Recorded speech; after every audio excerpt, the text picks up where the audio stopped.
আমাদেরকে আঘাত করেন না, আমাদেরকে দুর্বল করে দিয়েন না। নিরাপদ থাকতে পারবেন না ভিতরে আপনারা?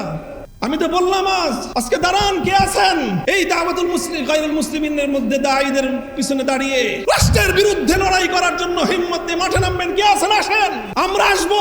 আমি ঘোষণা দিয়ে যাচ্ছি আপনাদের কাছে, এটা নিয়ে যদি সামনে আমাদেরকে আরো বড় কোনো পদক্ষেপ নিতে হয়, যদি সরকারের বিরুদ্ধে এটার জন্য রুখে দাঁড়াতে হয়, আমরা রুখে দাঁড়াবো ইনশাআল্লাহ। কাজে আমাদেরকে দুর্বল করে দিলে আখেরে আমরা সবাই ক্ষতিগ্রস্ত হব। আপনি মুনাজারা ইসলাম মুনাজারা করেন, আপনারা বাতিলের মোকাবেলায় দালায়েলের বহস করেন, আপনারা আপনাদের মতো করে বহস করে যান। আমরা হয়তো মুনাজারা করব না, বহস করব না, কিন্তু আপনি আহলে হক হয়ে, আপনি উলামায়ে দেওবন্দের একজন মুখপাত্র হয়ে যখন মুনাজারা করবেন, মনে রাখবেন আপনার তাহাফুজের জন্য আপনার পিছনে মামুনুল হক কুকুর হয়ে দাঁড়িয়ে আছে।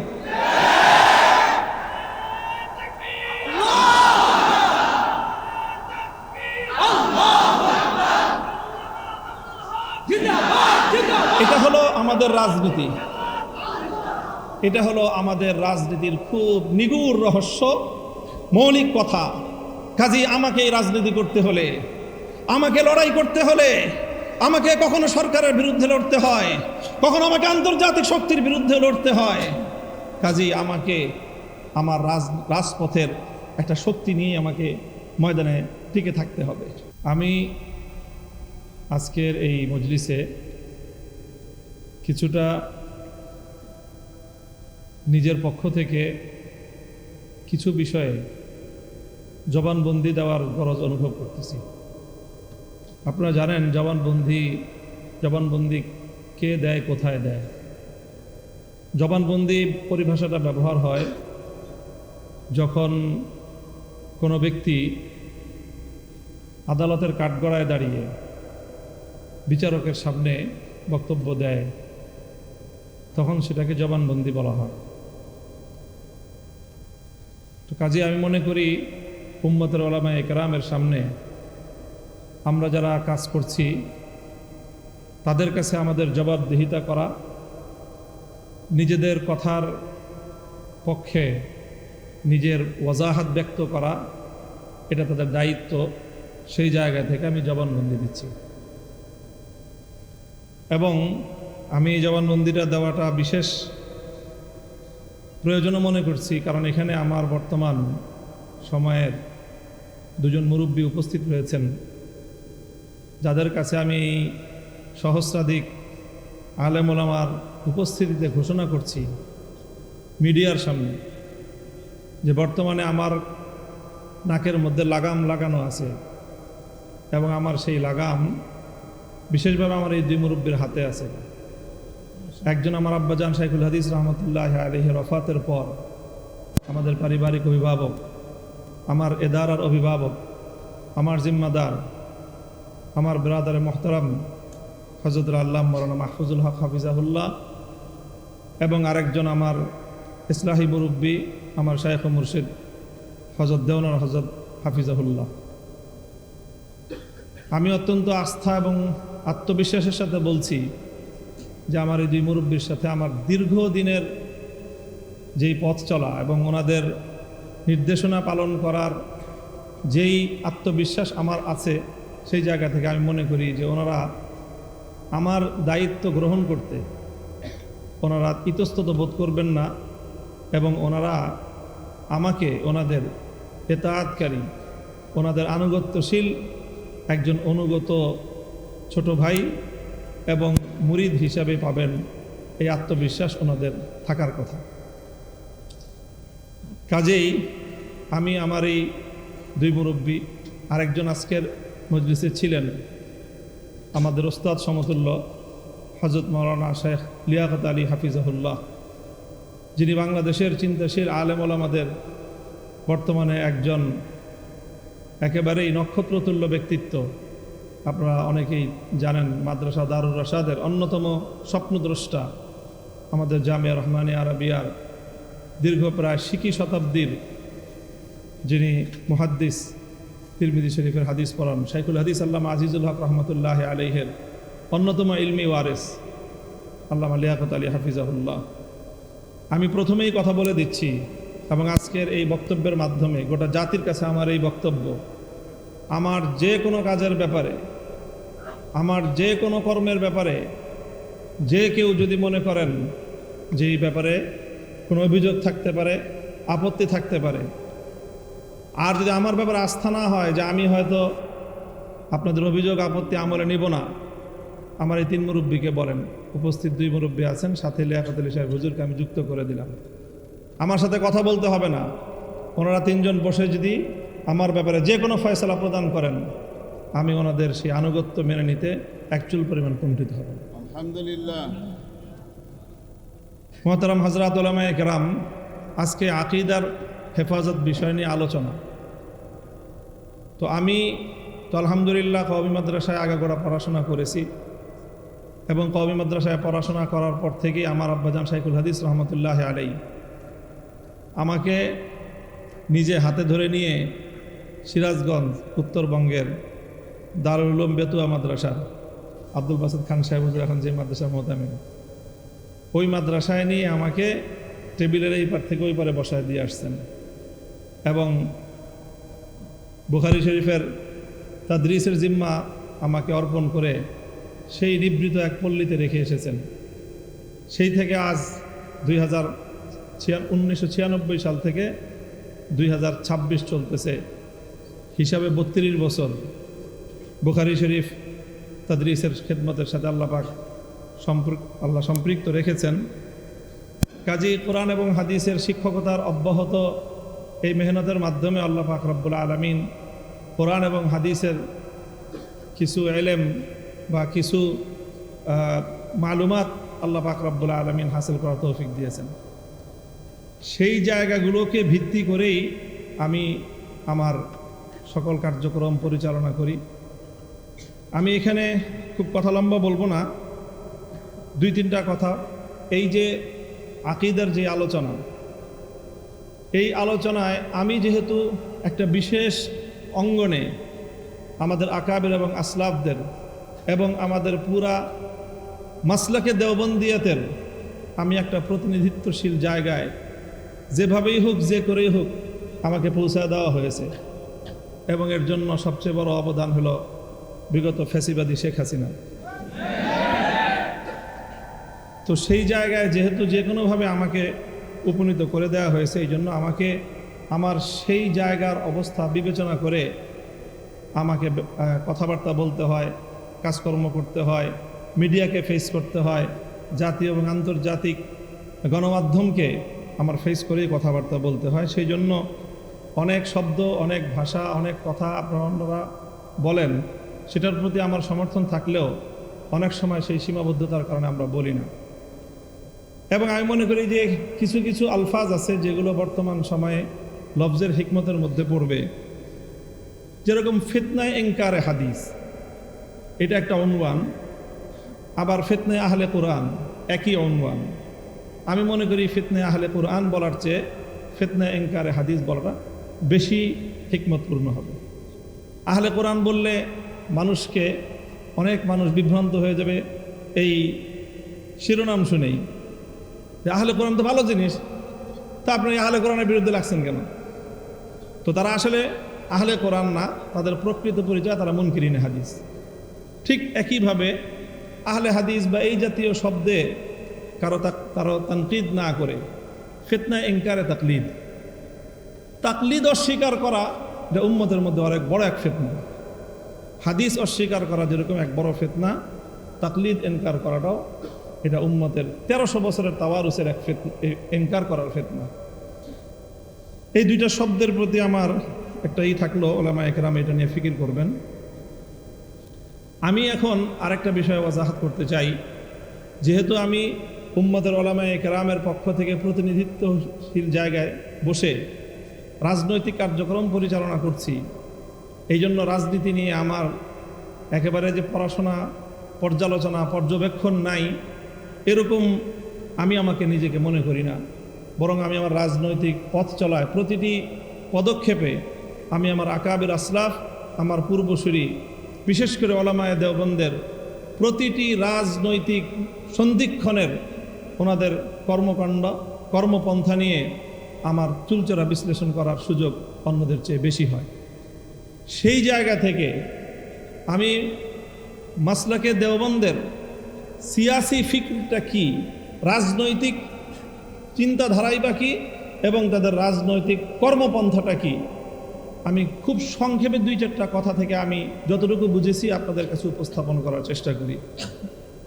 যেমন ধরেন, আমাদের এই পাক ভারত উপমহাদেশে দেওবন্দি ওলামায়ে কেরামের রাজনীতির অন্যতম একজন মুখপাত্র হিসেবে বা প্রধান মুখপাত্র হিসেবে যদি আমি শাইখুল হিন্দ মাহমুদ হাসান দেওবন্দি রহমতুল্লাহ আলাইহির নাম বলি, আমি মনে হয় আমি খুব বেশি বাড়িয়ে বলবো না।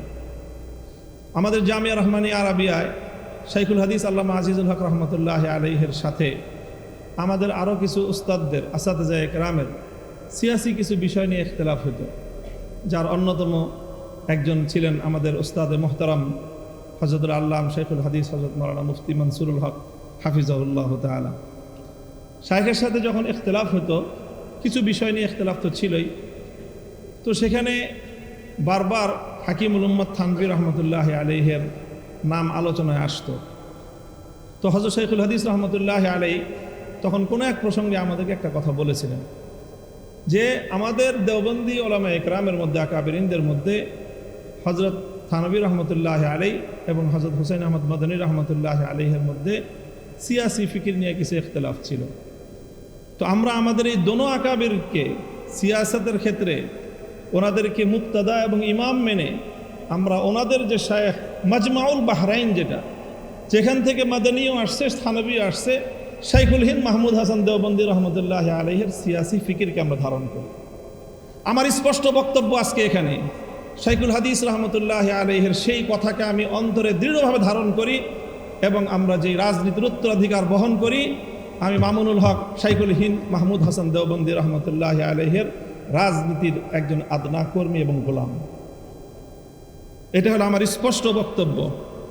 শাইখুল হিন্দ রহমতুল্লাহ আলাইহির রাজনীতির একটা অন্যতম দর্শন ছিল, ওনার একটা প্রসিদ্ধ মাকুলা আছে। আমরা জানি ইংরেজ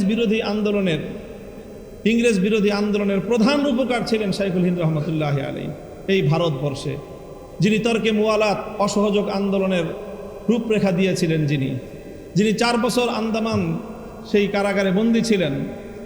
শাইখুল হিন্দ রহমতুল্লাহ আলাইহি ইংরেজদেরকে খেদানোর জন্য এই ভারতবর্ষ জুড়ে জমিয়তুল আনসার গঠন করেছিলেন, বিশাল বিশাল আজিমুশান। তারপরে তিনিই ছিলেন তাহরিকে রেশমি রুমালের মূল পরিকল্পনাকারী এবং অবিসংবাদিত নেতৃত্ব দানকারী। শাইখুল হিন্দ রহমতুল্লাহ আলাইহি বলতেন যে ইংরেজদের বিরুদ্ধে যখন তিনি হিন্দুদের সঙ্গে ঐক্যবদ্ধ জোটবদ্ধ আন্দোলন শুরু করলেন, তো অনেকে শাইখুল হিন্দ রহমতুল্লাহ আলাইহির বিরুদ্ধে এটা নিয়ে কালাম করত, তানকিদ করতেন। তখন শাইখুল হিন্দ রহমতুল্লাহ আলাইহি নিজের অবস্থান পরিষ্কার করেছেন, अगर इंग्रेज के खिलाफ कोई कुत्ता भी आगे बढ़े तो शाइखुल हिंद उसका साथ देगा। ইংরেজদের বিরুদ্ধে একটা কুকুরও যদি অগ্রসর হয়, আজ এই উপমহাদেশের সামগ্রিক বাস্তবতা, এই উপমহাদেশবাসীর ভাগ্যের পরিবর্তনের জন্য, এই উপমহাদেশের আগামী দিনের ইসলাম এবং মুসলমানদের ইমানি, মুলকি, তাদের সামষ্টিক অধিকার, স্বার্থ সংরক্ষণ করার জন্য ইংরেজদেরকে বিতরণ করা ছাড়া কোনো উপায় নাই। কাজে ইংরেজদের বিরুদ্ধে যারাই মাঠে নামবে, শাইখুল হিন্দ তাদের সঙ্গে থাকবে। কাজে আমি মনে করি যে ঠিক তদ্রূপ রাজনীতির মধ্যে অনেক প্রতিপক্ষ থাকে এবং সেই প্রতিপক্ষদের মধ্যে একটা তরতিব করতে হয়। সব প্রতিপক্ষকে একসঙ্গে ময়দানে মোকাবেলায় নামতে গেলে তখন নিজে পরাজয় বরণ করা ছাড়া এবং নিজের অস্তিত্বকে হুমকিতে ফেলানো ছাড়া কোনো কিছুই হয়।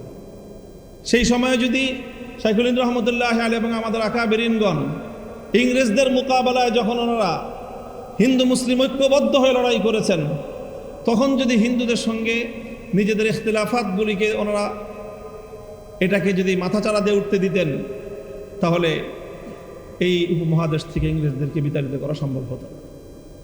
ঠিক একই জিনিস আমরা দেখি যখন আমাদের আকাবিরিনগণ পাকিস্তানে, মুত্তাহিদা পাকিস্তানে, ঐক্যবদ্ধ পাকিস্তান আমলে যখন কাদিয়ানীদেরকে অমুসলিম ঘোষণা করার এই আন্দোলন শুরু হলো, তখন আমাদের আকাবিরিনরা দেখেছিলেন, দেওবন্দি আকাবেররা যদি এই আন্দোলনে আমাদেরকে সফলতা অর্জন করতে হয়, তাহলে আমাদেরকে আরও যেই সকল বিষয়ে, আকিদার বিষয়ে, মাসলাক বিষয়ে, নানা বিষয়ে অন্যদের সাথে যে সমস্ত ইখতিলাফাত আছে, সেই সব ইখতিলাফাতগুলিকে এখন এক মোহনায় নিয়ে আসতে হবে। আর না হলে আমরা এই কাদিয়ানীদের মোকাবেলায়, এই আন্দোলনে, রাজনৈতিক এই কর্মসূচিতে আমরা সাফল্য অর্জন করতে পারবো না। আমাদের আকাবির হযরত মাওলানা ইউসুফ বিন নুরি রহমতুল্লাহ আলাই, হযরত মুফতি মাহমুদ রহমতুল্লাহ আলাই সহ আমাদের আকাবিরিনগণ তখন শুধুমাত্র বেরেলভী আর মওদুদি নয়, বরং আমাদের অধিকাংশ বা প্রায় কোনো কোনো ক্ষেত্রে মুত্তাফাকা যাদের ব্যাপারে রায়, শিয়া তাকফিরের ব্যাপারে, শিয়াদেরকে পর্যন্ত ঐক্যবদ্ধ করে ওনারা পাকিস্তানের অ্যাসেম্বলিতে ঐক্যবদ্ধ আন্দোলন, অ্যাসেম্বলির ভিতরে এবং বাইরে, রাজপথে এবং সংসদে একযোগে ঐক্যবদ্ধ একটা অবস্থান তৈরি করে পাকিস্তানে সেই ঐতিহাসিক কাদিয়ানীদেরকে অমুসলিম বিল তারা পাশ করেছেন। কাজে আমি মনে করি এগুলো আমাদের সামনে আমাদের আকাবিরিনদের সিয়াসি পলিসি, রাজনৈতিক কর্মপন্থা, রাজনৈতিক কর্মপদ্ধতি। আমরা রাজনীতিটা করি আসলে কি জন্য? আমি আমার রাজনৈতিক চিন্তাধারাটা স্পষ্ট করছি। আমাদের রাজনীতির প্রধান দুইটা লক্ষ্য, একটা সুদূর প্রসারী আর একটা বর্তমান লক্ষ্য। আমাদের রাজনীতির লক্ষ্য হলো যে আমরা হলাম পাহারাদার। আমরা পাহারাদার। এখন আপনি পাহারাদারকে যেই নামে আখ্যায়িত করেন করতে পারেন। বাড়ির সামনে পাহারাদার থাকে, আপনার চৌকিদারও পাহারাদারি করে, দারোয়ানও পাহারাদারি করে, একটা কুকুর থাকে, সেও পাহারাদারি করে। আপনি আমাকে চৌকিদার মনে করতে পারেন, দারোয়ান মনে করতে পারেন, অথবা উলামায়ে দেওবন্দের দ্বীনি সকল কাজের একটা কুকুর পাহারাদার মনে করতে পারেন। সেটা আমার কোনো বিষয় আসে যায় না। আমি যেই রাজনীতি করি, আমার সেই রাজনীতির মূল লক্ষ্য এবং উদ্দেশ্য হলো আমাদের আকাবির এবং আসলাফ উলামায়ে দেওবন্দ এই উপমহাদেশ জুড়ে দ্বীনের যে সমস্ত হামাগির খিদমত এবং কর্মকাণ্ড আঞ্জাম দিচ্ছেন, সেই কর্মকাণ্ডগুলিকে একটা কুকুর হিসেবে পাহারাদারি করাই হলো আমার রাজনীতি। পরিষ্কার আমার বক্তব্য এটা। আমরা রাজনীতি করি এই জন্য যেন আমাদের খানকাহগুলিতে আমাদের মাশায়েখরা বসে ওখানে তারা যেন নিরাপদে ওনারা যেন ইসলাহ এবং তাজকিয়ার কাজ করতে পারেন।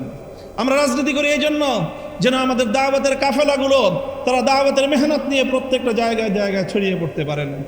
আজ জানেন বাংলাদেশে, এই বাংলাদেশে 99% মুসলমানদের বাংলাদেশে দাওয়াতুল ইসলাম ইলা গায়রিল মুসলিমিন, গায়রে মুসলিমদের কাছে যারা দাওয়াত নিয়ে যেত, সেই দাওয়াতের মেহনত আজ কতটা ঝুঁকির মুখে। যারা সেই দাওয়াত দেয় তারা আজকে কতটা হুমকির মুখে, রাষ্ট্রীয় হুমকির মুখে, আন্তর্জাতিক হুমকির মুখে। এই সকল দায়ীদেরকে নিরাপত্তা দেওয়া এবং তাদের পাশে দাঁড়ানো, কণ্ঠ উচ্চারিত করে তাদের জন্য সিনাটান করে ময়দানে দাঁড়িয়ে যাওয়াই হলো আমাদের রাজনীতি। এবং আমি করব সেটা ইনশাল্লাহ, সেটা করবো ইনশাল্লাহ। আমি শেখ কালিম সিদ্দিকী হাফিজাহুল্লাহর একজন শাগরিদ। আমি ভারত গিয়েছি শুধুমাত্র হজরতের সোহবত উঠানোর জন্য, দেখার জন্য যে হজরত সেই ভারতে থেকে কিভাবে সেখানে গায়রে মুসলিমদের মধ্যে দ্বীনের দাওয়াত দিচ্ছেন। আজ জানেন কালিম সিদ্দিকী হাফিজাহুল্লাহ আজকে ভারতের কারাগারে বন্দী। ওনার বিরুদ্ধে ভারতের আদালত রায় দিয়েছে, তিনি হলো মানে কি বলে এটাকে, না মানে একেবারে ওনাকে যাবজ্জীবন কারাদণ্ড রায় দেওয়া হয়েছে। যাবজ্জীবন কারাদণ্ড। অপরাধ একটাই, উনি অমুসলিমদেরকে ইসলামের দাওয়াত দিয়েছেন। এই জন্য ওই দাওয়াতের সিলসিলা আজকে বাংলাদেশে যারা দাওয়াতের কাজ করেন, আজ তারা হুমকির মুখে বাংলাদেশে। এই তাদেরকে তাহাফুজ দেওয়া, তাদের পক্ষে মাঠে কথা বলা, সংসদে কথা বলা, প্রয়োজনে রাজপথে কর্মসূচি দেওয়া, এটাই হলো মামুনুল হকদের রাজনীতি। আমি হয়তো দাওয়াত নিয়ে যাব না, আমি হয়তো দাওয়াত নিয়ে সরাসরি নিজে যাব না, কিন্তু আমি বলবো আমার কালেমার দাওয়াত নিয়ে যারা যাবে পাহাড়ি অঞ্চলে, সেই গারো অঞ্চলে, সেই মুসলমানদের দুর্বলতার, মুসলমানদের দারিদ্র্যের সুযোগ নিয়ে যেই খ্রিস্টান মিশনারিরা, যেই সকল বিধর্মীরা, কাদিয়ানীরা মুসলমানদের ইসলামকে, ইমানকে খরিদ করে নিবে, ইমান হারা করবে, সেই সকল মুসলমানদেরকে বুঝিয়ে শুনিয়ে আবার ইসলামের পতাকার নিচে, ইসলামের শামিয়ানার নিচে ফিরিয়ে আনার জন্য যারা মেহনত করবে, দাওয়াত দিবে, তাদের সেই দাওয়াতকে তোমরা প্রতিহত করবা। যারা এই সকল দাওয়াতি কাজগুলোকে প্রতিহত করার চেষ্টা করবে, যত বড় শক্তি হোক, সেটা ইন্টারনাল শক্তি হোক, এক্সটার্নাল শক্তি হোক, দেশের ভিতরের শক্তি হোক, আন্তর্জাতিক শক্তি হোক, লড়াই করার জন্য দুইবার ভাববো না ইনশাল্লাহ আমরা। এটাই হলো আমাদের রাজনীতি, এটাই হলো আমাদের রাজনীতি। দাওয়াতের কাজ করবেন, তালিমের কাজ চলবে।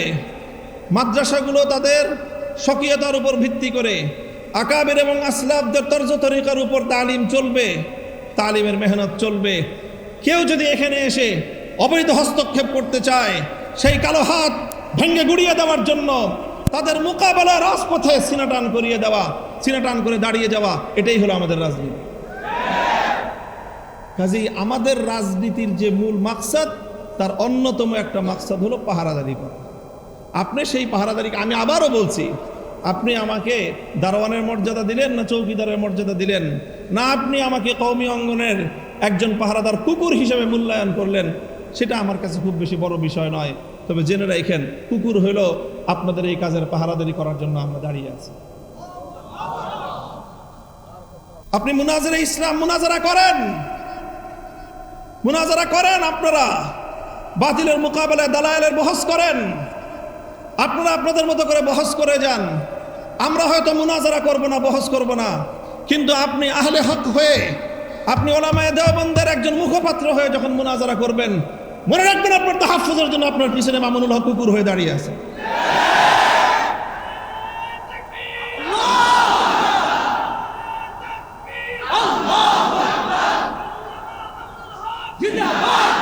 এটা হলো আমাদের রাজনীতি, এটা হলো আমাদের রাজনীতির খুব নিগুড় রহস্য, মৌলিক কথা। কাজী আমাকে এই রাজনীতি করতে হলে, আমাকে লড়াই করতে হলে, আমাকে কখনো সরকারের বিরুদ্ধে লড়তে হয়, কখনো আমাকে আন্তর্জাতিক শক্তির বিরুদ্ধে লড়তে হয়। কাজী আমাকে আমার রাজপথের একটা শক্তি নিয়ে আমাকে ময়দানে টিকে থাকতে হবে। যদি আপনার পাহারাদার যদি বাড়ির গেটে না থাকে, ঘরের ভিতরে আপনি মূল্যবান সোনাদানা নিয়ে, অনেক মূল্যবান জীবনযাপন নিয়ে, আপনি আপনার পরিবার পরিজন নিয়ে, আপনি আপনার কলিজার টুকরা সন্তানদেরকে নিয়ে আপনি ঘরের মধ্যে নিরাপদ থাকতে পারবেন। হয়তো আপনার পরিবারের ভিতরে যারা আছেন, ঘরের ভিতরে আপনারা যারা আছেন, তাদের তুলনায় আপনার পাহারাদারের মূল্য অনেক কম হতে পারে, কুকুরটার মূল্য অনেক কম হতে পারে, কিন্তু মনে রাখেন, ওই বাড়িতে দরজায় যদি কুকুরটা না থাকে, ঘরের ভিতরে আপনি নিরাপদ থাকতে পারবেন। আমাদেরকে আঘাত করেন না, আমাদেরকে দুর্বল করে দিয়েন না, নিরাপদ থাকতে পারবেন না ভিতরে আপনারা। আমি তো বললাম আজকে দাঁড়ান, কে আছেন এই দাওয়াতুল মুসলিম গায়রুল মুসলিমিনের মধ্যে দাঈদের পিছনে দাঁড়িয়ে রাষ্ট্রের বিরুদ্ধে লড়াই করার জন্য হিম্মত দিয়ে মাঠে নামবেন? কে আছেন? আসেন, আমরা আসবো। আমি ঘোষণা দিয়ে যাচ্ছি আপনাদের কাছে, এটা নিয়ে যদি সামনে আমাদেরকে আরো বড় কোনো পদক্ষেপ নিতে হয়, যদি সরকারের বিরুদ্ধে এটার জন্য রুখে দাঁড়াতে হয়, আমরা রুখে দাঁড়াবো ইনশাআল্লাহ। কাজে আমাদেরকে দুর্বল করে দিলে আখেরে আমরা সবাই ক্ষতিগ্রস্ত হব। আমার আখেরি কথা, মুহতারাম হাজিরিন, দেখেন এখন একটা রাজনৈতিক বড় ধরনের একটা ইস্যু আছে এখন রাজনীতির। আমাদের বাংলাদেশে, আমাদের এই উপমহাদেশের 250 বছর, 1753 সাল থেকে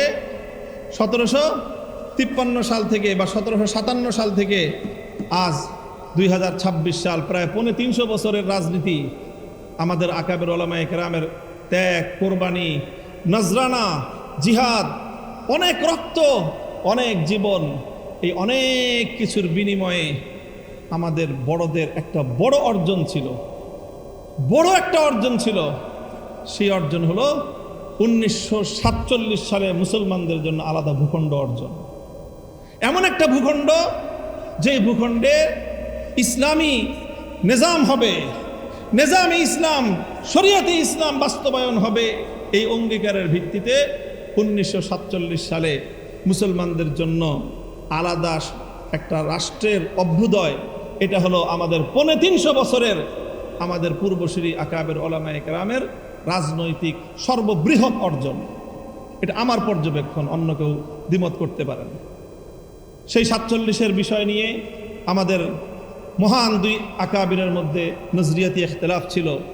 হযরত মাদানী রহমতুল্লাহ আলাই তখন ভারতবর্ষ জুড়ে মুসলমানদের নিরাপত্তার স্বার্থে তিনি ওইভাবে দেশটার বিভক্তি চান নাই, এই কথা সব আমরা জানি। কিন্তু যখন দেশ বিভক্ত হয়ে গিয়েছে তখন হযরত মাদানী রহমতুল্লাহ আলাইহির মওকিফ এটাই ছিল যে ঝগড়াঝাটি করে দুই মসজিদ বানানো ঠিক না, কিন্তু যদি মসজিদ দুইটা হয়ে যায়, তখন কি করবেন? দোনো মসজিদকে আবাদ করা, দোনো মসজিদের মধ্যে নামাজ কায়েম রাখা, এটাই হলো মুসলমানদের দায়িত্ব। হযরত মাদানী রহমতুল্লাহের কথা এটাই ছিল। 47-এর পরে মুসলমানদের জন্য যখন আলাদা আবাসভূমি হয়ে গেছে, এখন সর্বশক্তি নিয়োগ করে ওই মুসলমানদের দেশে কিভাবে ইসলাম কায়েম করা যায়, কিভাবে নিজামে ইসলাম বাস্তবায়ন করা যায়, সেটাই থানভী রহমতুল্লাহ আলাইহির অনুসারীদেরও মেহনত, সেটা মাদানী রহমতুল্লাহের শাগরিদদের অভিন্ন মেহনত। 47-এর পরে আর কোনো ইখতিলাফ নাই। আমাদের এই অর্জন 47-এর মুসলমানদের জন্য ইসলামের নামে আলাদা ভূখণ্ড হবে, সেই অর্জনকে 1972-এর ভারতে আধিপত্যবাদ দিয়ে সেটাকে গলা টিপে হত্যা করার চেষ্টা করা হয়েছিল বিগত 54 বছর পর্যন্ত। 1972 থেকে 2024 সাল পর্যন্ত 47-এর কথা কেউ বলতে পারতো না। 47 এটা একটা বাংলাদেশে নিষিদ্ধ বিষয় হয়ে দাঁড়িয়েছিল। এই 2024-এর বিপ্লবের পর সর্বপ্রথম যে আওয়াজ উচ্চারিত হলো, এটার জন্য আমি জুলাই যোদ্ধাদেরকে শ্রদ্ধা করি, ভালোবাসি, স্নেহ করি, মমতা করি, তাদের পক্ষ হয়ে আমি লড়াই করি। কারণ তারা সর্বপ্রথম এই আওয়াজ আবার নতুন করে বাংলাদেশের মাটিতে উত্থাপন করেছে। আগামীর বাংলাদেশ হবে 47, 71 এবং 24-এর ভিত্তিতে। এখন আমাদের রাজনীতি, যারা নিজেদেরকে শাব্বির আহমদ উসমানী রহমতুল্লাহ আলাইহির সন্তান মনে করো, যারা নিজেদেরকে জাফর আহমদ উসমানী রহমতুল্লাহ আলাইহির সন্তান মনে করো, যারা ইতিহাস পড়ো যে তোমাদের 47 সালে স্বাধীনতার পতাকা ইংরেজদেরকে বিতাড়িত করে শাব্বির আহমদ উসমানী উত্তোলন করেছিলেন, যারা শাব্বির আহমদ উসমানী রহমতুল্লাহ আলাইহির ফতহুল মুলহিম পড়ে ইলম অর্জন করো, যারা জাফর আহমদ উসমানী রহমতুল্লাহ আলাইহির ইলাউস সুনান পড়ে গায়রে মুকাল্লিদিনদের বিরুদ্ধে বহস করো, তোমাদের জানা উচিত যে এই ওসমানী রাহিমাহুমাল্লাহর সেই আমানত, সেই ইসলাম এবং মুসলমানদের ভিত্তিতে আবার দেশ গড়ার নতুন দিনের মুয়াজ্জিনরা আজান দিচ্ছে, নতুন বেলাল আজান দিচ্ছে। এই আজানে যদি আমরা সাড়া দিতে না পারি, ইতিহাসের দায় থেকে আমরা মুক্ত হতে পারবো না। কাজেই 47-এর ভিত্তিতে নতুন বাংলাদেশ গড়বার যে আন্দোলন, এটা মৌলানা মওদুদী সাহেব এবং তার অনুসারীদের আন্দোলন না। কারণ 47 সালে মৌলানা মওদুদী সাহেব এই দেশ বিভক্তির পক্ষে ছিলেন না। তিনি মুসলমানদের জন্য আলাদা আবাসভূমি চান নাই, পরিষ্কার কথা। এটা চেয়েছিলেন শাব্বির আহমদ উসমানী, এটা চেয়েছিলেন মুফতি শফি ওসমানী রহমতুল্লাহ আলাই, মুফতি আজম মুফতি শফি রহমতুল্লাহ আলাই, এটা চেয়েছিলেন সৈয়দ সুলাইমান নদভী রহমতুল্লাহ আলাই, এটা চেয়েছিলেন জাফর আহমদ উসমানী রহমতুল্লাহ আলাই, এটা চেয়েছিলেন শামসুল হক ফরিদপুরি রহমতুল্লাহ আলাই, এটা চেয়েছিলেন আতহার আলী রহমতুল্লাহ আলাই, এটা চেয়েছিলেন এই দেশের উলামায়ে কেরাম এবং দেওবন্দি উলামায়ে কেরাম। কাজেই 47-এর ভিত্তিতে আগামীর বাংলাদেশ গড়বার জন্য এখন আমাদেরকে জুলাই রক্ষা করতে হবে। কারণ জুলাইয়ের হাত ধরে 47 আবার প্রাসঙ্গিক হয়েছে। এখন যদি জুলাই হাতছাড়া হয়ে যায়, 47 আবার হাতছাড়া হয়ে যাবে। কাজেই হে আমার কওমের সন্তানেরা, আমি তোমাদেরকে বলতে চাই, ডাক দিয়ে যাই, আমাদের পূর্বপুরুষরা, আর আমার একটু বেশি আবেগ এই জন্য, কারণ শাব্বির আহমদ উসমানী, জাফর আহমদ উসমানী তারা দুজন আমার সরাসরি দাদা উস্তাদ। শাইখুল হাদিস রহমতুল্লাহ আলাইহির বুখারীর 2 জন উস্তাদ, একজন জাফর আহমদ উসমানী রহমতুল্লাহ আলাইহি, আরেকজন শাব্বির আহমদ উসমানী রহমতুল্লাহ আলাইহি। এটাকে শুধু আমরা আমাদের রাজনৈতিক বিরাসত মনে করি না, এটা আমরা আমাদের দ্বীনি বিরাসত মনে করি, ইলমি বিরাসত মনে করি, দ্বীনি আমানত মনে করি। এই বাংলাদেশের মাটিতে আবার নতুন করে এইভাবে 47-এর চেতনার ভিত্তিতে দিল্লির গোলামীর জিঞ্জির ছিন্ন করে ইসলাম এবং মুসলিম জাতিসত্তার ভিত্তিতে নতুন দেশ গড়বার এই আওয়াজ যেটা উঠেছে, এই আওয়াজকে পূর্ণতা পর্যন্ত পৌঁছে দেওয়া, এটাই হলো আমাদের রাজনীতি।